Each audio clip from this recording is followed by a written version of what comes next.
신명기 11장 1절부터 7절 구약 279쪽 같이 읽겠습니다.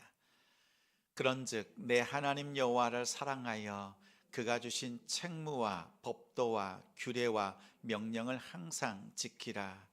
너희의 자녀는 알지도 못하고 보지도 못하였으나 너희가 오늘날 기억할 것은 너희의 하나님 여호와의 교훈과 그의 위엄과 그의 강한 손과 펴신 팔과 애굽에서 그 왕 바로와 그 전국에 행하신 이적과 기사와 또 여호와께서 애굽 군대와 그 말과 그 병거에 행하신 일 곧 그들이 너희를 뒤쫓을 때에 홍해물로 그들을 덮어 멸하사 오늘까지 이른 것과 또 너희가 이곳에 이르기까지 광야에서 너희에게 행하신 일과 르우벤 자손 엘리압의 아들 다단과 아비람에게 하신 일 곧 땅이 입을 벌려서 그들과 그들의 가족과 그들의 장막과 그들을 따르는 온 이스라엘의 한가운데에서 모든 것을 삼키게 하신 일이라.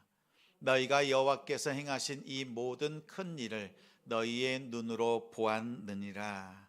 아멘.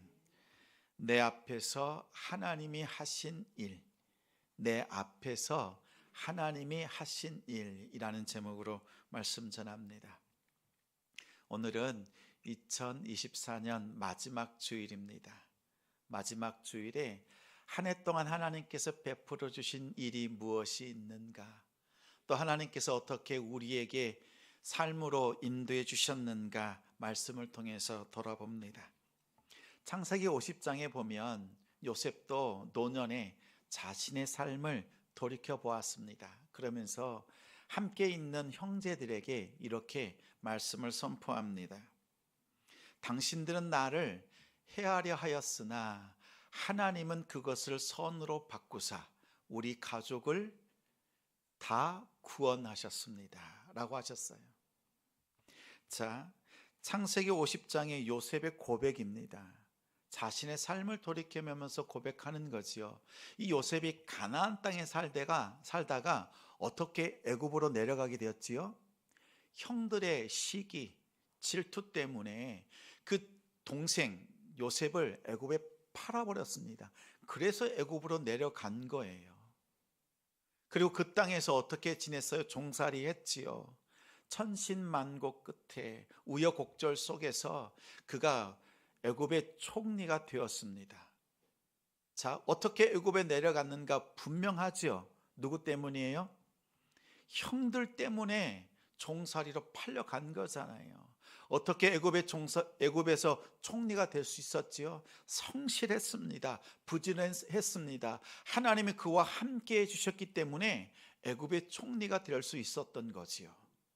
그런데 요셉은 그렇게 말하지 않습니다.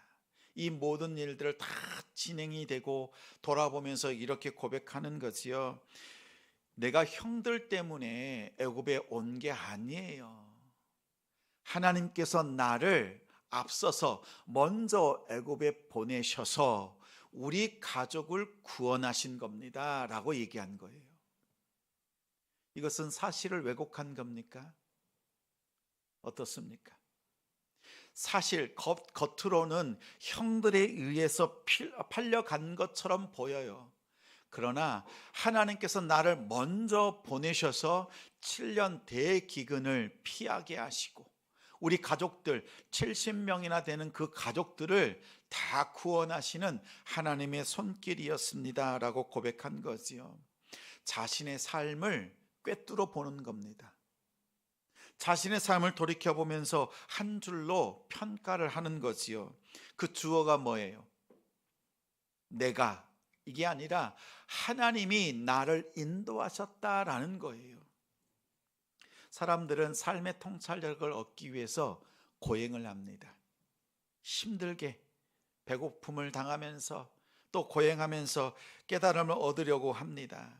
또 좋은 말, 마음의 평강을 주는 말을 얻기 위해서, 지혜로운 말을 얻기 위해서 사람을 찾아가기도 하고 거기서 마음을 터놓기도 합니다. 어떤 사람들은 책을 통해서 그 지혜, 통찰력을 얻으려고도 합니다. 그런데 신앙의 통찰력은 그렇게 얻는 것이 아니에요. 우리의 삶이 있잖아요. 그 삶의 주어가 내가 아니라 하나님이라고 고백할 수 있을 때 삶의 통찰력이 와요.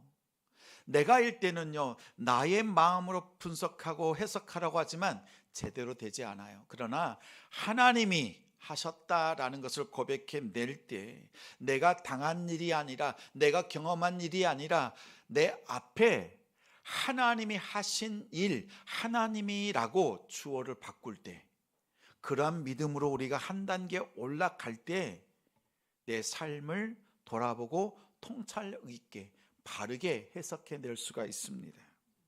올 한 해 여러분이 당한 일, 만난 일, 여러 사람, 여러 사건, 많은 일들이 있었지요. 여러분, 이 모든 일들을 돌아보면서 한 줄로 평가하라고 하면, 한 해 동안 여러분이 무엇을 느꼈습니까? 라고 말하라고 하면 여러분 무엇이라고 말할 수 있어요? 어떻게 말할 수 있겠습니까? 제가 얼마 전에 한 성도에게 물었어요. 성도님, 올해 좀 어떠셨어요? 어떻게 지내셨어요? 그랬더니 성도가 저한테 말합니다. 목사님, 올해는요, 제 삶 속에 있어서 수십 년 신앙생활을 했는데 제 삶 속에 있어서 감사, 또 감사라고 고백할 수 있습니다 라고 말하는 거예요. 그러면서 올 한 해 동안 겪었던 일들이 많아요. 그런데 그동안 겪었던 일들의 갑절, 그의 갑절에 대한 어려움들이 있었대요. 마음을 상하고 무너지고 상처가 받는 그런 일들이 가득했음에도 불구하고 하나님 앞에서 감사라고 고백할 수 있습니다 라는 고백을 하는 거죠. 왜요? 하나님이 계시니까. 하나님이 나의 삶을 인도하셨음을 고백할 수 있으니까. 주어를 내가 아니라 하나님으로 바꿔놓고 보니까 내 삶이 보이는 거지요.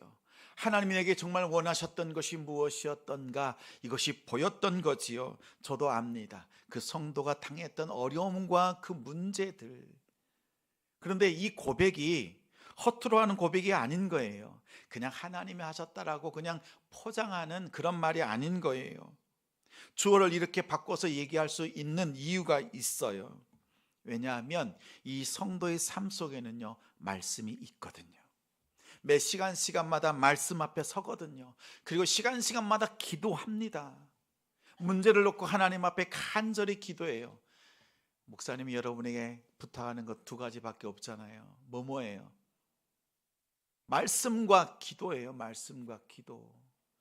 저는 한때 이런 생각을 했어요. 우리 성도들이 필요한 건 내가 어떻게 채워줄까? 그 마음, 섭섭한 마음, 어떻게 그 마음을 위로할까? 그렇게 했었던 적이 엊그제까지예요. 그런데 그것으로는 제가 채워줄 수가 없더라고요.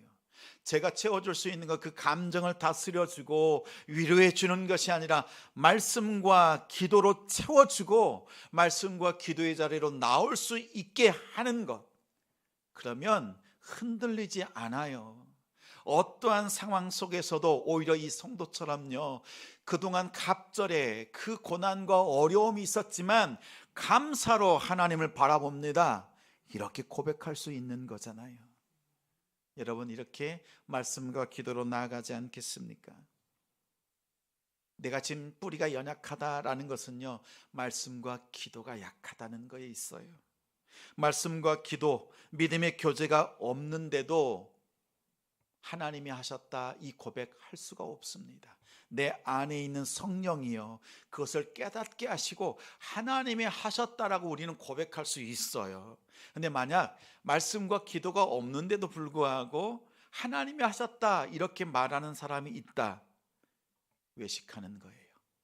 위선이에요. 사기꾼입니다. 그럴싸하게 믿음 생활하는 것처럼 보이려고 애쓰는 것일 뿐입니다. 말씀과 기도가 있으면 겸손할 수밖에 없고 하나님의 그 은혜를 누릴 수밖에 없고 나의 삶 속에 하나님이 하셨다라는 것을 하나님께 영광 돌리는 목적으로 고백할 수 있는 거예요.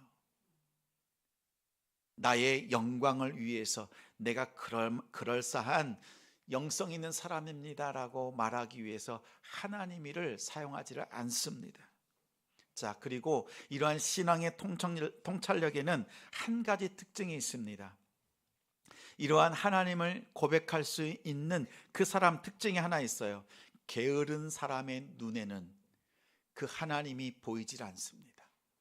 나를 향한 하나님의 그 마음이 보이질 않습니다. 게으르면 그 통찰력을 깨달을 수가 없어요. 요셉처럼 자기 자신에게 부여되어진 그 시간, 아버지 품에 있을 때나 또 애굽 땅에서 종살이 할 때나 모든 일에 성실하게 살아냈던 그 요셉처럼 하나님 앞에서 성실하게 살아낼 때 그 통찰력이 보입니다. 성도 여러분, 게으르지 마십시오. 하나님 앞에서도 게으르지 마시고 세상 앞에서도 여러분 일터 속에서도 게으르지 마십시오. 그러면 그곳에서 하나님이 주시는 그 은혜, 그 뜻을 깨달을 수가 없어요. 하나님 앞에서도 세상 앞에서도 성실하십시오. 성실하십시오. 모세는 요셉 못지않게 하나님 앞에서 성실했습니다. 그래서 삶을 바라보는 통찰이 있었어요. 모세의 삶, 그의 삶을 통한 하나님의 계획도 알았고 이젠 자신뿐만 아니라 이제 함께 온 이스라엘 백성들을 향한 하나님의 그 계획, 그 통찰까지 바라보았던 겁니다. 모세는 출애굽하면서 그 하나님의 백성들과 함께 가나안 땅에 도착했습니다. 그래서 1절에 이렇게 당부합니다. 1절 말씀을 같이 읽겠습니다. 시작. 그런즉 내 하나님 여호와를 사랑하여 그가 주신 책무와 법도와 규례와 명령을 항상 지키라. 자, 앞에 보니까 그런즉이라고 나오잖아요. 이 그런즉은 뭐예요? 그 앞에 말씀한 것, 그 앞에 있는 상황과 연결되어져서 이 말씀을 하고 있다는 거예요. 그러한 연관되어져 있다는 접속사지요. 자, 바로 앞에 있는 10장 마지막 절에 보면 이런 말씀이 있습니다. 요셉의 때에 가나안 땅에서 애굽으로 내려간 야곱의 그 아들들, 그 가족들은 겨우 70명이었으나 이제 다시 애굽에서 가나안 땅으로 돌아오는 그 식구, 그 백성은 무려 장정만 60만 대군이다. 하늘의 별과 같이 하셨다라는 거예요. 자, 보십시오. 자, 가나안 땅을 내려갈 때는 70명밖에 되지 않았어요. 그러나 다시 그 애굽에서 가나안 땅으로 들어올 때는 60만 대군입니다. 하나님께서 아브라함에게 약속하신 하늘의 별같이 바닷가의 모리알처럼 내 백성을 크게 큰 나라로 만드시겠다는 거였지요. 이 일이 현실이 되었습니다. 그래서 이 말씀을 하고 난 뒤에 그런즉 그러면 이제 가나안 땅에 들어가서 하나님을 사랑하고 하나님의 말씀을 항상 지키라, 언제나 지키라, 매번 지키라 라고 말씀합니다. 이 말이 무슨 뜻일까요? 가나안 땅은 누구의 땅이었어요? 그 조상 아브라함과 이삭과 야곱이 하나님을 사랑하고 하나님의 약속의 말씀을 지켰던 땅이었어요. 그런데 요셉 때에 그 흉년으로 인해서 하나님이 인도하셔서 가나안 땅에서 애굽으로 내려갔어요. 70명이. 그럼 가나안 땅에 누가 있어요? 없어요. 아무도 없지요. 이방인들이 들어와 살지요. 본래는 어떤 땅이었어요? 하나님을 사랑하고 하나님을 예배하는 땅이었어요. 근데 이방인들이 들어와서 이 땅을 자기 자신을 사랑하는 땅으로 바꾸고 말았습니다. 변질시키고 말았어요. 가나안 땅이 하나님을 사랑하는 땅이 아니라 자기 자신을 사랑하는 땅으로 바뀌고 말았어요. 그런데 이제 애굽에 있던 60만 대군이 가나안 땅에 들어옵니다. 들어오면서 이 모세가 이스라엘 백성들에게 말하는 것이 뭐예요? 하나님을 사랑하고 말씀을 항상 지키라. 이 말은 무슨 뜻입니까? 다시 이 가나안 땅을 하나님을 사랑하는 땅, 하나님을 예배하는 땅으로 바꾸라, 회복하라 라는 말씀이지 않아요? 여러분, 가나안 땅은 어떤 땅이라 생각했습니까? 내가 이 광야 생활을 끝나고 나면 가서 평안하게 쉴 수 있는 곳, 내가 누릴 수 있는 것, 젖과 꿀이 흐르는 땅, 약속의 땅, 이제 나의 모든 고난은 다 끝나고 난 평안히 노년을 보내겠다, 이런 생각, 이런 마음, 이런 곳이 아닐까 생각하지 않았습니까? 평안하게 누릴 곳이라고 생각을 했어요. 근데 그렇지 않아요. 이 가나안 땅은요, 내가 쉬는 땅이 아니라 이제 자기 자신을 사랑하는 땅이 되어버렸는데, 그 땅을 하나님을 사랑하는 땅으로 바꾸는 그 사명을 이루어야 되는 것입니다. 이것이 가나안의 비전인 거예요. 가나안 땅에서 해야 될 일인 거예요. 내가 편안하게 쉬는 땅이 아니라 믿음으로 다시 살아내고 정말 하나님 앞에 예배하는 땅으로 바꾸는 것이 이 가나안인 겁니다. 여러분의 가나안은 어디예요? 여러분의 가나안은 어디입니까? 여러분의 가정이지요. 여러분의 집이지요. 여러분의 일터와 사업장이잖아요. 그곳을 그냥 내가 편안하게 쉴 곳, 내가 퇴근하면 그냥 누릴 수 있는 안락함을 주는 곳, 일터는 나의 필요한 것, 경제적인 문제를 해결할 수 있는 그런 것을 해결해 주는 곳, 이런 곳으로 생각했다면 마음을 바꾸셔야 돼요. 여러분이 누리고 누릴 만한 것들을 얻는 것이 아니라 그곳을요, 하나님을 예배하는 장소로, 그 땅으로 바꾸시는 사명이 우리 가운데 있는 거예요. 좋은 집 이사했습니까? 그곳을 하나님을 예배하는 예배의 초소로 바꾸셔야 돼요. 이것을 이스라엘 백성들에게 이 모세가 비전으로 선포한 겁니다. 모세는 이것을 본 거지요. 우리가 들어가는 그 땅, 가나안 땅은 하나님을 사랑하고 하나님의 말씀을 항상 지켜야 되는 곳이었어요. 그러면서 생각하는 거죠. 말하는 거예요. 그 다음 당부하는 말씀이 있어요. 자, 우리가 알아요. 하나님을 사랑하고 항상 말씀을 지켜야 되는데 이것이 잘 안 돼요. 그래서 모세는 4가지를 당부합니다. 4가지를 기억하라고 합니다. 자, 2절부터 6절까지 보면 애굽에서부터 출애굽하고요, 그 다음에 6절까지 쭉 나아가는데 이 말씀 속에서 이렇게 얘기를 하는 거예요. 지금 아니에요. 자, 나아가는 거예요. 나아가면서 오늘 우리가 출애굽할 때부터 오늘 지금 여기까지 우리가 이를 때까지 하나님이 우리 앞에서, 너희 앞에서 하나님이 하신 일이 있다. 그 4가지를 기억하라고 합니다. 이 4가지는요, 우리가 1년 동안 살아왔던 우리 지난 날을 돌아볼 때도 이 4가지를 기억해야 돼요. 첫 번째는 2절과 3절에 나오는데 하나님의 강한 손과 펴신 팔로 애굽의 왕과 그 땅을 심판하시고 이스라엘을 구원하셨다는 거예요. 자, 출애굽할 때 하나님께서 개입하셨고 하나님의 권능의 손으로 펴신 팔로 너희를 건져내셨다는 거예요. 이 말은 무슨 뜻입니까? 너희가 애굽에서 스스로 탈출할 수 있었느냐? 아니에요.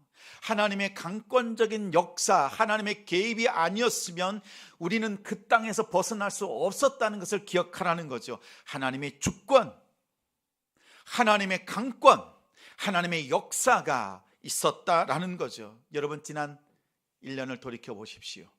하나님께서 여러분에게 강권적으로 역사하신 것, 나는 기도하지 않았는데도 하나님께서 개입해 주셨고 이끌어 주셨던, 건져 주셨던 그 삶의, 우리의 삶의 흔적들이 있잖아요. 여러분, 그것을 기억하라는 거예요. 가나안 땅에 가서 우리가 하나님을 사랑하고 하나님의 말씀대로 살려고 하면 기억해야 될 것 첫 번째가요, 우리가 어떻게 구원받았는가라는 거예요. 우연을 가장한 하나님의 손길이었어요. 우연이 아닙니다. 하나님께서 인도하신 하나님의 손길이었어요. 하나님이 돕지 않으셨으면 아찔한 경험을 할 수밖에 없었던 지난 시간들이 있습니다. 그 시간을 기억하라는 거예요. 두 번째는 4절이지요. 하나님이 애굽 군대와 말과 병거를 홍해의 바닷물로 덮으셨어요. 홍해를 건널 때요, 마른 땅을 건넜습니다. 그러자 애굽의 군대가, 그 마병의 군사들이요, 쫓아오는 거예요. 자기들도 마른 땅을 건너서 이스라엘을 잡아보겠다고 쫓아왔던 거죠. 이스라엘 백성들이 다 건너자 하나님이 홍해의 물로 덮으셨어요. 다 수장시키셨습니다. 자, 보십시오. 이스라엘 백성들을 괴롭히는 그 지독스러웠던 430년 동안 괴롭혔던 애굽 바로 왕, 그 고통을 하나님께서 한순간 딱 끊어주신 거예요. 하나님께서 더 이상 간섭하지 못하도록, 방해하지 못하도록 끊어주신 은혜가 지난 우리 1년 동안 하나님의 은혜가 있지 않아요? 때로는 내 마음속에 있는 그 죄악, 끊을 수 없었던 그 죄들, 하나님 앞에서 기도할 때 하나님께서 딱 끊어주셔서 더 이상 죄에 매이지 않게 하시고 죄의 사함의 기쁨, 그 은혜를 누리게 하신 것도 우리 하나님이 하신 일입니다. 죄에서, 때로는 세상의 불의한 관계 속에서 그것을 끊을 수 있도록 인도해 주신 것도 하나님의 은혜입니다. 하나님이 하신 일이에요. 세 번째는 5절입니다. 하나님이 광야에서 만나와 메추라기 그리고 반석의 물을 통해서 우리를 먹이시고 마시게 하셨습니다. 하나님께서 공급하신 거잖아요. 출애굽할 때 뭘 가지고 나왔어요? 조금, 반죽 몇 덩어리 가지고 나왔습니다. 금세 다 떨어졌어요. 사실 2주일 동안 가나안에 가는 거리지만 2주일에 충분한 식량도 없어요. 그런데 40년을 만나와 메추라기를 통해서 먹이셨습니다. 우리는요, 풍성함을 통해서 하나님의 은혜도 누렸지만 부족함, 아무것도 없는 만나, 이것을 가지고도요 하늘의 풍성함을 누리는 것이 성도예요. 하나님의 백성이에요. 여러분, 아무것도 없어도요 안 죽습니다. 안 죽어요. 감당케 하시고 하늘의 그 풍성함이 무엇인지를 알게 하신 것이 지난 1년의 시간이었잖아요. 채워지지 않고 부족함밖에 없지만 여러분, 그것 때문에 죽을 만했습니까?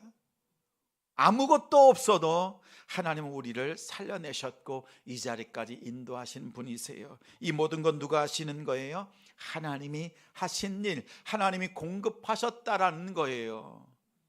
이것을 기억하는 거예요. 여전히 부족한 것에 마음 빼앗기지 말고요. 하나님이 이것의 이 풍성한 없는 속에서도 만나 하나만 붙들고도 하늘의 풍성함을 누렸던 것처럼 이 하나님의 공급하심을 기억하라. 자, 네 번째는 6절 말씀입니다. 고라 자손이 모세에게 대항했습니다. 너만 지도자냐? 하나님께서 말씀하세요. 너희가 왜 모세에게 대항하느냐? 곧 나에게 대항한 것이니라. 모세에게 순종하지 않는 것이 아니라 나에게, 나의 말에 순종하지 않는 것이다 라고 하셨어요. 그래서 이스라엘 백성들이 다 모인 자리 그 한중간에 그 불순종한 자들을 불러 모으시고 땅을 여셔서 그들을 심판하셨고 그들을 징계하셨습니다. 자, 보십시오. 광야 생활 가운데 일어난 일이에요. 하나님과 함께 동행하고 광야를 걸어가는 동안에도 불순종한다. 우리 인간이 이렇게 연약합니다. 하나님이 구름 기둥 불 기둥이 있는 것을 뻔히 보면서도요 하나님 앞에서 불순종하는 것이 우리 인간이에요. 그만큼 죄가 우리 가운데 쉽게 틈탄다는 겁니다. 여러분, 지난 한 해를 돌이켜 보십시오. 하나님 앞에 지은 죄 때문에 여러분 어려움과 고난 당한 적 없습니까? 애매한 고난, 가득 쌓아놓았던 것들이 다 쏟아지고 터지고. 무엇이 문제예요?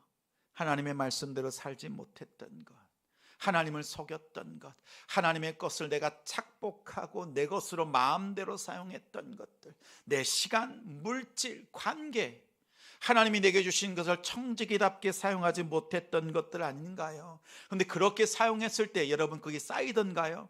결국에는 하나님이 다 터뜨리셔서요 터진 웅덩이 되게 하세요. 다 쏟아지게 하세요. 뜻하지 않은 일을 만나게 하시고 병원비로 들어가게 하거나 때로는 잃어버리게 하거나. 그때 기억해야 돼요. 내가 하나님 앞에 무슨 잘못한 일이 있는가, 내 죄가 무엇이 있는가 돌아보셔야 됩니다. 이것 또한 하나님께서 나로 하여금 깨닫게 하시는 거예요. 손해나게 하실 때, 낭패당하게 하실 때, 실패를 경험하게 할 때 하나님 앞에 나의 잘못, 나의 죄가 있는가 돌아보셔야 합니다. 겉으로는 심판이요 징계이지만 하나님께서 이렇게 우리를 견책하시고 채찍질 하실 때에는 사랑으로 우리를 견책하시고 인도하시는 겁니다. 하나님의 사랑으로 인하여서 우리에게 주시는 하나님의 손길임을 기억하십시오. 우리 인간은 우리 삶은요, 이 죄악에 쉽게 물듭니다. 다시 한번 이 고라의 반역, 그 자손들의 반역을 모세가 언급하는 이유가 뭡니까? 하나님이 계심에도 불구하고 우리가 이렇게 죄를 짓기도 하는데, 저 가나안 땅 구름 기둥 불 기둥이 사라지고 나면 우리가 얼마나 더 많은 죄를 짓겠는가. 우리가 이것을 기억하자. 우리가 연약하다는 것 인정하자. 그리고 늘 깨어서 죄악된 삶을 멀리하자. 이 죄 때문에 다시 하나님을 마음 아프게 하는 일이 없도록 하자. 다시 예수 그리스도를 십자가에 못 박히는 일이 없도록 하자는 거잖아요. 이 네 가지를 기억하라는 겁니다.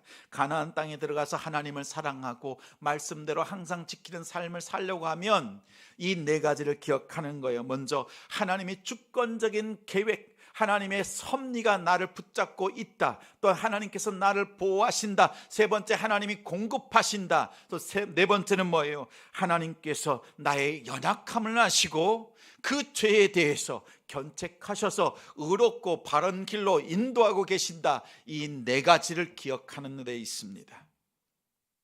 오늘 마지막 주일입니다. 우리 마지막 일이 화요일이잖아요. 12월 30일이 이제 이틀 남았습니다. 여러분, 이틀 동안 뭐 하시겠어요? 한 해 동안 하나님께서 나를 어떻게 인도하셨는가, 이 네 가지를 기억하고 살피십시오. 살피시고 기억해 보세요.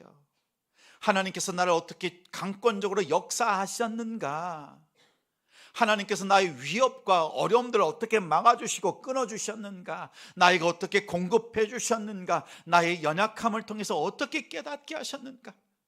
때로는 그 징계를 통해서 하나님 바라보게 하시고 다시 죄 짓는 자리로 돌아가지 않도록 막아주셨던 그 은혜들을 기억하라는 거예요. 여러분, 이 네 가지 기억해야 되지 않겠어요? 그리고 하나님 앞에 우리 송구 영신 예배로 마지막 날 하나님 앞에 이 감사를 회복하고 하나님 앞에 이 은혜를 회복하고 송구 영신 예배를 감사로 드릴 수 있는 우리의 예배가 되기를 소망합니다. 이틀 동안 다른 거 하지 마세요. 술자리 가지 말고, 회식하지 말고, 외식하는데 마음 즐기는 데 가지 마시고 여러분의 1년 동안의 삶을 가족들과 함께 나누고 돌아보세요. 그리고 난 다음 마지막 날, 마지막 시간에 이 한 해를 하나님 앞에 감사로 고백하면서 새로운 25년을 새롭게 그 첫 시간을 맞이하는 우리 성도들 되시기 바랍니다. 송구 영신 예배 오시라는 얘기예요. 딴 데 가지 마시고. 신앙은요, 기억하고 지키는 겁니다. 하나님이 천사처럼 나타나서 우리를 인도해 주시는 것이 아니라 이 말씀을 기억하고 여러분의 삶 속에 이 말씀을 지키는 거예요. 이 네 가지를 기억하라라고 하는 그 이유가 있어요. 2절 말씀 우리 화면을 보고 같이 읽겠습니다. 시작. 너희의 자녀는 알지도 못하고 보지도 못하였으나 너희가 오늘날 기억할 것은, 네, 좋아요. 여기까지 한 번 더 읽어요. 시작. 너희의 자녀는 알지도 못하고 보지도 못하였으나 너희가 오늘날 기억할 것은. 자, 세상 사람들은 사업이 잘 되면 사업의 수완을 전수합니다. 그렇지요? 또 우리가 많은 사람들 관계들이 있으면 어떻게 해요? 인맥 관리 잘하잖아요. 그러면 인맥 관리하는 비결을 자랑합니다. 공부 좀 하잖아요. 그러면 공부하는 비결을 또 전수하고 알려주고 노하우라고 품고 있지요. 일할 때 잘하는 비결들 여러분 하나씩 둘씩 있으시지요. 그러한 핵심 꿀팁들을 전수하고 노하우라고 간직하고 있습니다. 그러나 우리 신앙은요, 내 앞에서, 우리 앞에서 하나님이 하신 일을 전하는 데 있어요. 그런데 보니까 오늘 2절 말씀에 뭐라고 합니까? 너희 자녀는 이 하나님의 역사, 이 네 가지를 보지 못했다, 경험하지 못했다라고 합니다. 이 네 가지가 뭐였어요? 하나님께서 유월절을 통해서 10가지 재앙 유월절을 통해서 구원해 내시고 홍해를 건너게 하시고 또 만나와 메추라기를 먹고 이제 뭐요? 그 진영 속에서 그 죄악까지도 하나도 다 하나님께서 잘라내셔서 거룩함으로 공동체를 이끌어 가셨던 그 은혜를 너희 자녀는 보지 못했다는 거예요. 경험하지 못한 세대라는 거예요. 근데 어떻게 알고 있어요? 귀로만 들어서 알아요. 우리 아버지가, 우리 형제가, 우리 할아버지가 그런 세대, 그러한 하나님의 역사를 경험했습니다 라고 귀로만 들어서 알아요. 하나님이요, 그 답답한 마음이 있어요. 모세가 그 답답한 마음을 품고 있어요. 왜요?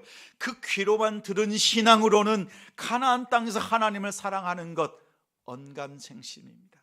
일어날 수가 없어요. 귀로만 들은 신앙으로는 어떻게 말씀을 지켜요? 경험하지 못했는데. 그래서 말씀하는 거예요. 지금 하나님의 역사를 경험하지 못한 세대에게 하나님의 그 역사를 가르쳐라, 경험하게 하라는 거예요. 여기서 가르치라고 하는 것은 지식적으로 뭔가 머릿속으로 알고 깨달아지는 이 정도가 아니에요. 경험하게 하는 거예요. 경험하는 게 하는 거. 자, 여러분, 학교에서 학생들이, 아이들이 배우잖아요. 그럼 어떻게 해요? 배우고 난 다음 끝 아니잖아요. 뭐 합니까? 체험학습 가요. 실습 갑니다. 배운 것을 해보는 거죠. 배운 것과 듣고 배운 것과 아는 것과 해보는 것이 많이 다르기 때문에 그렇습니다. 자, 우리 여러분들에게, 우리 성도들에게 질문합니다. 대답해 보세요. 여러분은 예수 그리스도가 2000년 전에 골고다 십자가에서 죽으신 것을 보셨습니까? 보셨어요? 예수님의 그 보혈이, 찢기신 몸을 통해서 흘러나오는 그 보혈이 십자가를 타고 흘러내리는 것을 여러분 만져보셨어요? 그 경험하셨어요? 우리가요, 그동안 어떻게 신앙생활 했나 보세요. 그 십자가를 관념으로 생각해요. 상상해요. 십자가를 묵상하라 라고 하니까 십자가를 마음속에 떠올리는 것이 십자가를 묵상하는 것이라 생각했어요. 이런 거 아닙니다. 십자가를 묵상하라고 하는 것은 말씀을 통해서요, 그 말씀을 잡고 2000년 전 그 골고다 언덕으로 가는 거예요. 말씀을 붙잡고 그 기도를 통해서 골고다 언덕으로 가요. 그래서 그 십자가를 붙잡는 거예요. 여러분, 그동안 어떻게 기도하셨어요? 어떻게 말씀 가운데 서 있습니까? 2000년 전에 그런 일이 있었구나가 아니라 오늘 내가 가지고 있는 문제들, 그 어려운 것들, 그 모든 나의 사명, 이것을 붙잡고 간절히 기도해요. 그러면 내가 붙잡고 있었던 이 문제라고 하는 이 기둥이요, 어느새 십자가로 바뀌는 것을 경험하는 거예요. 그것을 체험하는 거예요. 문제를 놓고 기도했더니 내가 바라보는 것이 문제인 줄 알았더니, 내가 잡고 있는 것이 문제인 줄 알았더니 결국 바라보니까 이것이 십자가였구나. 십자가 붙잡고 기도하다 보니까 뭐가 흘러내리는 거예요. 주님이 십자가의 그 몸에서, 찢기신 몸에서 흘러내는 그 보혈이 내 손을 타고 흘러내려가요. 이 기도에 체험이 없이 어떻게 자녀들을 가르쳐요? 말씀을 안다면 우리가 얼마나 알아요? 정말 예수님의 그 말씀이 생생하게 십자가에서 하셨던 그 7원, 가상 7원의 말씀이요, 내 귀에 들려지는 그 은혜를 여러분이 경험해야죠. 만약 그 은혜를 경험하지 못했다면 지금까지 살아온 믿음의 삶을 돌이켜 보셔야 돼요. 십자가는 이 네 가지가 다 있어요. 하나님의 주권, 강권적인 역사로 내가 원하지도 않았지만 하나님은 강권적으로 역사하신 것이 십자가의 사건입니다.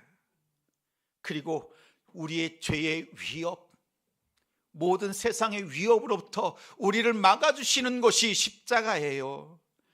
예수님의 몸과 찢기신 그 보혈, 떡과 포도주로 우리를 공급해 주신 그 만나가 예수님의 몸이잖아요. 공급해 주신 그 역사가 십자가예요.